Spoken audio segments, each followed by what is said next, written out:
Здравствуйте, это рубрика «Кукуруку. Показать все, что осталось незамеченным». В предыдущем выпуске мы говорили о молдавских наркотиках. Брынза – самый сильно действующий молдавский наркотик. Но кто стоит за поставками брынзы? Кто порабощает молдавский народ? Что за мафиозная структура стоит за всем этим?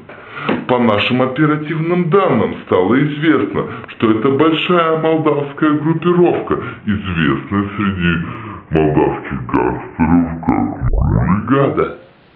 Вот видеоматериал снят нашими сотрудниками. На этом видео вы можете увидеть то, как происходят молдавские сделки о купле-продаже брынзы.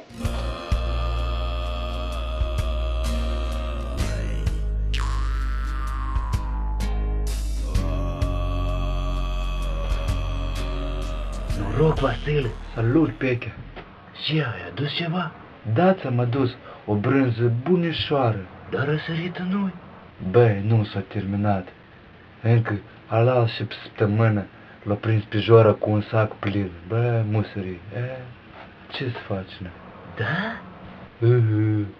Bă, Galima, brânza e bunișoară, măi, dar tu vezi chepașca asta. La niște pățănași am luat-o. Ca ăsta de la Scorpion. Mai, des august, măi. Fără niciun stres.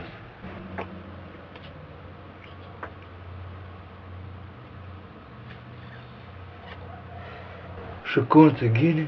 Te rupt? Băi, da mă sunt că mă rup, băi. E că mă rup. Apșii, măi, e brânză. Da pentru și, da mă sunt pricolnă. Băi, tu și gândești, băi, hai te aparale.